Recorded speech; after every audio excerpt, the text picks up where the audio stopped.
வணக்கம். நான் உங்களில் ஒருவன். இப்போ பார்த்தீங்கன்னா புளியம்பட்டியில் மரம் வெட்டுனது, அதாவது சத்தியமங்கலம் கோயம்புத்தூரில் வந்து சத்தியமங்கலத்தில் மரம் வெட்டுறதுக்கான காரணத்தை சொன்னேன். அது புளியம்பட்டியில் சத்தியமங்கலத்தில் மரங்கள் இப்படி இருந்துச்சு, இப்போ எப்படி இருக்குதுன்னு பாருங்கள். நிறைய சேஞ்சஸ். ஒரு நிழலுக்கு கூட போய் ஒரு இடத்துல தான் போய் நிற்க முடியுமே தவிர மரத்துக்கடியில் போய் நிற்க முடியாது. மழைக்கான வாய்ப்புகள் நாளுக்கு நாள் குறைஞ்சிட்டே வருது. இந்த மாதிரி மரங்கள் வெட்ட வெட்ட நாளுக்கு நாள் மரங்கள் தட்பவெப்ப நிலையும் அதிகமாகும், பறவையினங்கள் அழியக்கூடிய நிலைமை ஏற்படும், மழை பெய்யறதுக்கான வாய்ப்புகளும் ரொம்ப குறைவாகும். எப்படி இயற்கையான காற்று சுவாசிக்க போகிறோன்னு தெரியல. இந்த சில காலமாக என்னை ரொம்ப பாதிக்கப்பட்டது ஒரு செயல். ஒரு 60 ஆண்டுகள் 100 ஆண்டு காலமான மரங்கள் கூட வெட்டிகிட்டு இருக்காங்க. அந்த மரத்துலேருந்து எவ்வளோ பறவையினங்கள் இருக்குது, அந்த பறவையினங்களுக்கு வாழ்விடங்கள் இல்லாமல் போகும்.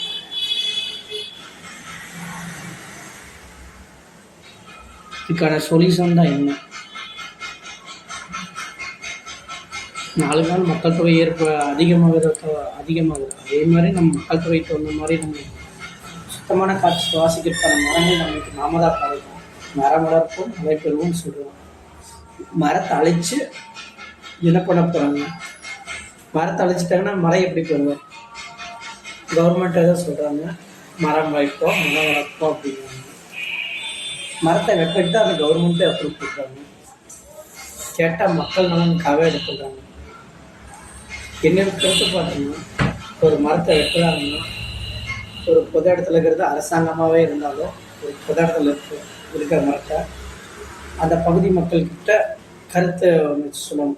மக்கள் அனுமதி இல்லாமல் வெட்டக்கூடாது. ஆனால் இவங்க என்ன பண்ணுறாங்கன்னா, அந்த ஊரில் இருக்கிற ஊராட்சி தலைவர்கிட்டையும் அந்த ஊர் சம்மந்தப்பட்ட தலைவர்கள்கிட்டையும் அரசியல் சம்மந்தப்பட்டவங்க அந்த சம்மந்தப்பட்ட அதிகாரிகிட்ட ஒப்புதல் கேட்டு தான் வெட்டுறாங்க. இப்போ இருக்கிற சூழ்நிலாம் அவங்க நம்ம தான் தேர்ந்தெடுத்திருக்கோம். ஆனால் மரம் வெட்டுறதுக்கு நம்ம எப்படி சொல்கிறோம், ஒரு சில மரங்களாக இருந்தால் நம்மளுக்கு அவ்வளோ பாதிப்பாக தெரியாது. ஆனால் கிட்டத்தட்ட ஆயிரக்கணக்கான மரங்கள் போகுது. அந்த ஆயிரக்கணக்கான மரங்களை வளர்க்க முடியுமா? மக்கள் தொகைக்கு மட்டும் நாளுக்கு நாள் பெருகிட்டு போகுது. மரம் வளர்க்குற எண்ணிக்கை அதிகமாகுதா?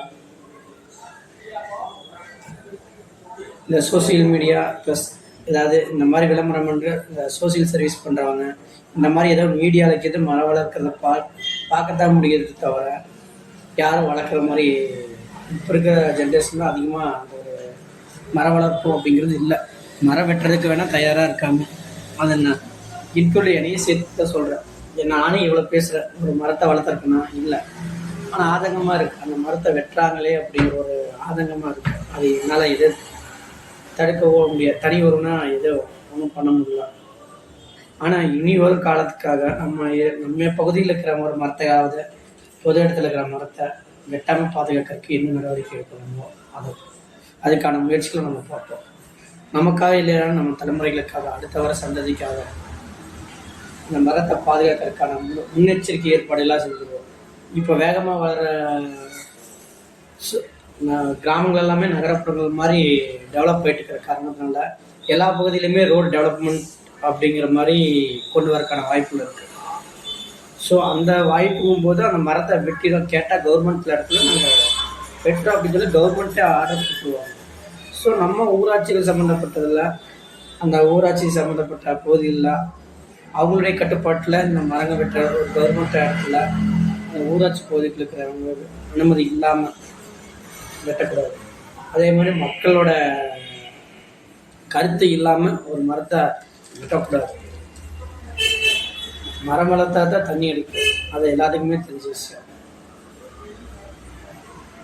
அதே மாதிரி அந்த மரத்தை வெட்டாமல் பாதுகாக்கிறது நம்மளுடைய கடமை தான். கேட்டால் மக்களுக்கு அத்தியாவசியம் அப்படிங்கிற ஒன்று கொண்டு வந்துடுறாங்க. அது எப்படின்னு தெரில. முடிஞ்ச அளவு மரத்தை அந்த பகுதியில் இருக்கிற மக்கள் எல்லாமே மரத்தை வெட்டாமல் பார்த்துக்கலாம்.